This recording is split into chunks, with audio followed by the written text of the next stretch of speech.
Reading with your kids. Hola, ni hao, konnichiwa, assalamu alaikum, shalom, mahaba, mori muli wanji, namaste, jambo, bienvenidos. Hi, my name is Jadley, and this is the Reading with Your Kids podcast, an iHeartRadio Best Kids and Family Podcast Award nominee. We are coming to you from the beautiful neighborhood of Reedville in the southwest corner of Boston, Massachusetts. We're delighted that you're joining us in our mission to help families grow closer through reading. Please be sure to subscribe to the show in the iHeartRadio app or wherever you find your podcast. We have two amazing guests for you today. First, Caitlyn Wallinger will be here to celebrate Mother Mule. And a little bit later on, Stephanie Diehl will be here to celebrate her debut picture book, Sydney's Adventure. Before we invite our guests into the studio, we want to let you know that this episode of the Reading with Your Kids podcast is brought to you by Latkes for Santa Claus by Janie Emmaus. Latkes for Santa Claus is Janie Emmaus' debut picture book. It's illustrated by the amazing Brian Langdu. In this humorous and endearing story, blending both Christmas and Hanukkah, a little girl and her stepbrother compete to leave Santa the best treats ever. It's a joyful, engaging read, perfect for culturally blended families and delightful for all readers. The playful rhymes will keep kids giggling, and Janie's family latke recipe included at the end is to die for. Watch for Janie's next blended holiday book, Easter Eggs and Matzo Ball, coming out in the spring of 2023. Check it out today. Be sure to get it in time for the holidays. Latkes for Santa Claus by Janie Emmaus. Join us right now from Northern California. Our guest today is here to celebrate her brand new picture book. It's called Mother Mule. Please welcome to the show, Caitlyn Wallinger. Hey, Caitlyn, how are you? I'm doing well, thank you. How are you? I'm doing pretty wonderful. I'm excited to learn all about Mother Mule. Thank you so much for having me. I'm excited to share with you. So what's the picture book about? So Mother Mule is a story, it is very much modeled after myself and my family. And it is a family of mules. We're humans, but the characters are mules. And Thank you for clearing that up. I wasn't sure if everybody... Just wanted to make sure. The story was born from a joke that my husband used to make with me when our oldest, who is now 7, when he was a baby, and we would be trying to leave the house, and I would be loaded down with all the things that are required for parenting little ones. And so he would say that I looked like a pack mule, which I did, and I felt like one too. So this story came to mind, and it is a lot about compassion and empathy and having the courage to ask for help when you need it, and also offering it even though somebody might not ask. So I like that the book is a little unique. It's kind of a children's book for moms, but it is definitely packaged in a way that is very endearing to little ones also. Now, my beautiful wife isn't here in the studio with me, but I know that if she heard what you just said, the first thing she would ask you is, why were you packed down like a mule when, your husband's right there? That was the role that I played. I can definitely relate to carrying this and the kid and the car and all that other kind of stuff. I guess we're kind of old-fashioned in that way. My wife would definitely be saying, what's the problem with this picture? That was very sweet. My husband is very, very hands-on and is always lending a hand to help too. He was probably holding the door for me, being the gentleman, making sure I made it out the door safely without getting hit on the way out. Well, this is really, really exciting. It does very much remind me of the days when my kids were younger, and you are like a mule because you have the backpack, and we used to call them cheesecloth, the thing the kids spit up on, they make cheese and it comes out, and the car seats because everybody has to have a car seat until they're 25, I guess. It's a crazy time of life, but it's also really fun. I mean, there's part of me that misses that craziness. It does go by so fast. We are often reflecting on that quote, the days are long, but the years are short. Because when you're in the trenches, it feels like they never end. But in hindsight, now our oldest is 7 and our youngest is 4. And we're not in that same season anymore. Even though it's a short period of time, it does change so quickly. So there's a lot of missing those moments, but then you just move into a whole new season of insanity. Now, you mentioned that this was a picture book that was kind of written for moms. Can you expand on that idea a little bit? Yeah, so I think the message is important to everybody, but when I was writing it, I feel like it was a reminder that I needed tattooed on my forehead to ask for help and to accept it, because we're not made to do it all and it's just not possible. So it started out kind of as some creative therapy, writing this story. And then I realized that I wasn't the only one that needed to hear it. So other, parents, specifically moms, would benefit from it too.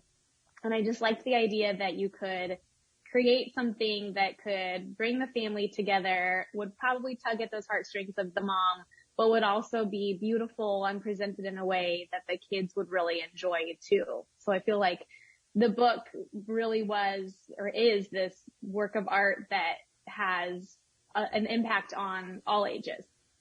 Yeah, and that's such an important message too, to understand that we can't do it all by ourselves. It's not healthy to think that we need to do it all by ourselves, and it's much more fun when we're doing stuff together. It absolutely is. And I'm sure I'm not the only one who has reached burnout before they realized that they needed that little bit of extra help. So I think Mother Mule serves as that reminder for us to avoid burnout and ask for help first. Boy, oh boy, so important. That whole avoiding burnout thing. Thankfully, I didn't burn out as a parent. I burned out as a social worker really badly over 30 years ago. And it's hard. And once you're burnt, you're done. And you have nothing left to give. You can't serve your people or yourself when you have nothing left. Yeah. Motherhood is pretty important to you. It absolutely is. Even as a young child, my parents found this little drawing that I had done when I was probably 7. And it was, one of those class assignments. What do you want to be when you grow up? And I said, a mom. So that's what I've aspired to my whole life. And it really is such a blessing and a gift. It's the hardest but most incredible job you'll ever have. Yeah. I love that you said that and you're celebrating that, because I think that, there's so much pressure put on women to, you got to get out and you got to have a career and you got to do this and you got to do everything. And being a mom is a pretty awesome career. It definitely is. I think it's wonderful that we can have a little bit of both. I think that it's important to, have those boundaries. But I also think that there's a lot of these mommy wars that you'll see or hear about. And I think the most important thing is just respecting everybody's choices and owning your own choice. I chose, and my husband, we chose when our oldest was born I wanted to be a stay-at-home mom.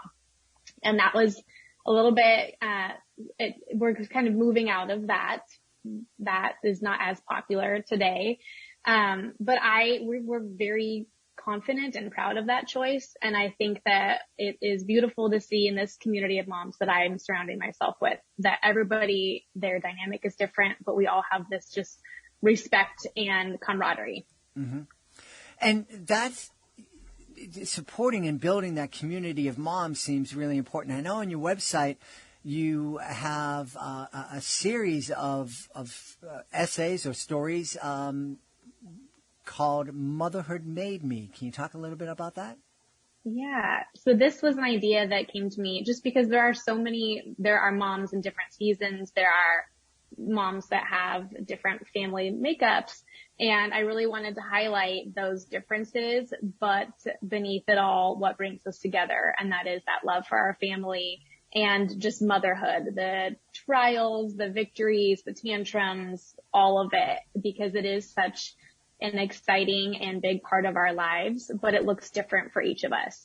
So it was really an honor. I had some of our family members. I had both my mom, my mother-in-law, my sister-in-law, and many of my friends share their stories. And it's just such a treat to be able to share their motherhood journey with others. Yeah. And we should recognize the fact that just as much as we want to celebrate women like yourself who choose to stay and be stay-home moms, there are a lot of dads who make that same choice. And it's wonderful that we're living in a time where that's possible. It absolutely is. I also did a Fatherhood Made Me series. It was a little bit shorter. The dads weren't as into sharing their stories, but that is so true too, to highlight the fact that it is a time where you are seeing a lot of just stay-at-home parents. And, it's nice to see the different, the dads being there. And then the moms taking on other roles too. I like that we're kind of breaking out of some of those cultural norms, and you really can build your family however you choose to. Mm-hmm. Yeah. What was it that inspired you? Obviously, the love for family is incredible, and that's such a beautiful thing. But what was it that inspired you to share that message with the world? I felt like in the early days of parenthood, it was very isolating. It's just kind of a lonely time. It can be hard to connect with other grown-ups because you're just consumed by the baby or then the toddler. And so I sort of felt that social media or blogging could be a good platform for me it's a little bit of creative, free therapy for me on one side, but then also just connecting with other moms who are feeling the same way. I think we've seen a lot over the last several years. There's just this kind of unfolding of, moms being real and raw and honest about what it's like behind the scenes and not so much of that highlight reel. And I really just wanted to be a part of that, of embracing the messy and bringing moms together and connecting. I think that we really are seeking connection, and this is one way that we can find that together. Yeah. You mentioned connection and seeking connection. Can you talk a little bit about how reading with your kids has helped you connect with your kids? Yeah, so I'm a book nerd. I have always loved reading from a young age. So that's been something that's important to me in raising our own children, is to instill that love of reading. And I find that I will tell our kids sometimes that reading is like a superpower. Our oldest is just learning. He's getting to that point where he is really putting the pieces together, and it's amazing to watch that happen within him. And then to have that interest in stories, of writing his own or telling us his own stories. And so I think that it is an opportunity for us to escape a little bit, which is fun because it's using our imagination and going off to the lands that we're reading about in the books. But also it's just some quality time where we are not distracted by other things. We're doing something that we enjoy, and it is really just a few moments of true connection with them where we all have each other's undivided attention. That's such an important thing to just kind of highlight. That message that you're giving to your kids. You, as a parent, you are the most important person in your kid's life. Doesn't matter that it doesn't seem like that sometimes, especially when they get to become teenagers and and you think that they hate you, but they don't. But for you to take that intentional step of sitting down and telling your child, there's a lot going on in the world, but I am choosing to be with you. That is, I think that's one of the most beautiful gifts that we can give to our kids. I agree. I think we're all pulled in a million different directions. And I know that I feel like, it's hard to slow down. So having that time, it's a gift to the kids and to us. It's just those few minutes where we really can kind of disconnect from the ticker tape that's running through our brains all day long. And that's something that I forget to emphasize, is that it's a gift to us. It's just so I don't have to worry about the bills. My boss, I don't have to worry about my boss. I don't have to worry about the toilet that's flowing. I just have to sit down and enjoy this moment, enjoy this trip to whatever world we're going to visit with my kids in this book. Absolutely. Yeah. Have you caught the writing? But obviously, you love writing. Have you caught the children's author bug? Do you intend to bring more stories to life? I'm sure hoping to. I have a series in mind for Mother Mule, so each Mule family member would get their own book. And I'm hoping to work with the same illustrator again, Kelsey, and our publisher, Krista. So we had kind of the dream team that worked together on Mother Mule, and I'm definitely hoping to bring them back for the future ones. It's, just timing and finding the right moment to do that, but that's the hope. Yeah. And what do your kids think when they sit down and they read Mother Mule with you? It's funny. They enjoy it, when we're reading it in the class with their friends and things, they feel, important and special, but they don't ask to read it at home. So I think they might be a little tired of hearing about Mother Mule. Well, maybe when it's their story, they might be more interested. There you go. Well, I'm really happy when you started off and you reminded us that you're a family of humans, you're not a family of mules. I was happy to hear that the book was inspired by the fact that you were loaded down like a mule, and it wasn't that everybody was kind of pig-headed in your family and wouldn't cooperate with each other. No, we're definitely a good team. That's cool. And one last thing, what about for a mom or a dad out there that's they're feeling this pull that one of us should be staying home and one of us should be a stay-at-home parent. But boy, there's the money and the people are telling me I shouldn't, and I'm going to be bored. And what would you say to that person out there that's feeling the call to be a stay-at-home parent, but is also kind of worried about the world? I would say to just, listen to your heart. If that's really what you want and the decision that you and your partner want to make, then you can do it. I think there's, you hear a lot of times, well, we wouldn't be able to do that and the costs and this, and that is definitely something you have to look into as a family unit. But if it's really what you want, you'll find a way to make it work. And there's definitely no boredom in stay-at-home parenthood. Trust me. Well, I know people are going to want to know where to go to find out more about Mother Mule and find out more about Caitlyn Wallinger. Thank you. Yeah, you can find me on Instagram. I hang out there the most in terms of social media, or at my website, CaitlynWallinger.com.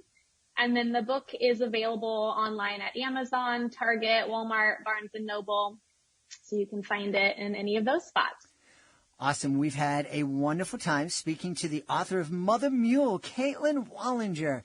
Hey, Caitlyn, thanks for being with us today. Thanks so much for having me. It was a pleasure meeting you. Before we invite Stephanie Diehl into the studio, we want to invite you to connect with us on social media, Facebook.com/readingwithyourkids, at Jedley Magic on Twitter, at Reading With Your Kids on Instagram. And of course, we would love it if you would go to our website, readingwithyourkids.com, subscribe to our free newsletter, and feel free to use that contact button to send us a message. Joining us right now from Northern California, our guest today is here to celebrate a beautiful picture book. It's called Sydney's Adventure. Please welcome to the show, Stephanie Diehl. Hey, Stephanie, how are you? Good. How are you? I'm wonderful. I'm excited to have you tell us all about Sydney's Adventure. Yes, I am very excited about Sydney's Adventures. She is a special little girl in my life. She was just published back in October, so she's new to the world. So I'm super excited to get to talk to you about her. So tell us about Sydney and why she's so special. She is celebrating her 7th birthday, and she gets 3 tickets to her favorite baseball team for that day on her birthday. And she decides to take her grandparents instead of her parents. So they go to the baseball field and she gets all the food, all the snacks, just like any of us would, right? And she decides that she wants to show just how brave she is by going on a bathroom break alone. And she ends up getting lost and overwhelmed, and the mascot finds her, and the adventure goes from there. Super, super exciting story. Wow. So I can relate to this on so many ways. Going here in Boston, we would take the subway to either Fenway Park or the old Boston Garden. And I do remember getting separated from my parents in the subway on the way to an event at Boston Garden. Wow. And it was pretty terrifying. Yeah, it is. She just wanted to prove how brave she was. In the book, it says that her mom was always proud of her for being brave, so she wanted to show her grandma how brave she was. And then the story just unwinds from there. What a neat idea. It's interesting, and I love that you are telling this story and celebrating this relationship that Sydney has with her grandparents. I think my grandmother and my grandfather, but especially my grandmother, we had an incredibly special bond. We did all sorts of things together. That day that I got lost with my mom, I think it was actually the only event that I ever went to the Boston Garden with my parents. Everything else was with my grandmother. I don't think as many kids have an opportunity to have that kind of close relationship with their grandparents today for a variety of reasons. Probably the biggest reason is because we're all so spread apart. Yeah. I am just so grateful for my mother-in-law, and we have always had open communication between us. And she told me when we had our daughter that she wanted to have that bond and relationship with her. So she's cultivated it since our daughter was a baby. And it's just grown and grown. And she's 9 now and has a day with her Nana every week. And just the grandparent relationship is so important for all of us. I want to get back to Sydney in a minute, but I just want to delve a little bit more into this special relationship with grandpa, because it's different. It is different than the relationship a kid has with his or her parents. Can you talk a little bit about what that difference is? Yeah, I think that I joke with my daughter, like, when I'm a grandma, I'm going to do this and this with your kids, you know? But I think that's what it is. There's more freedom as a grandparent. I mean, obviously I'm not a grandparent yet, but just talking to my mother-in-law about it, there's just freedom and more of a just carefree, let's just enjoy each other. Your parents are going to do all the discipline and the raising and all that. Like, let's just have some fun and make memories. Yeah. I think that's what it is. It's that as a grandparent, I'm going to worry about. Of course, I'm worried about you. I care about you, right. And I'm going to say something if you act like a jerk. But my main job is to be a buddy. Yes. Yep. Just to be like a safe house too, and someone else to talk to and to making memories. I have memories with my grandmother, and one of them is still alive. So it's just special. It's just something different that we get to cherish forever. Yeah. And it is. It's that I have another person in my life that I can trust. Yes. Unconditionally, and that I can go to, and I can take a risk, and I can say something stupid, and they're not going to walk away from me. They're still going to love me, and and someone that you can kind of train with almost. You can take those chances that maybe you can't take with your parents, and you definitely don't want to take them with your friends. But hey, this is someone who's just going to be there for me. Yep. Yeah. Exactly.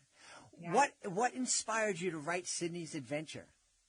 I have always dreamed of having a children's book series. Sydney's been in my heart for a very, very long time. And a few years ago, she just came into fruition. And it was actually birthed out of a what would Sydney do next conversation with my husband and my daughter.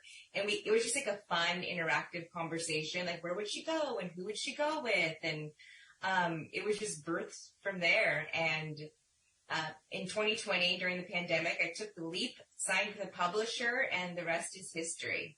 That's wonderful. Is there a person that was the inspiration for Sydney? Yes. Well, the children's book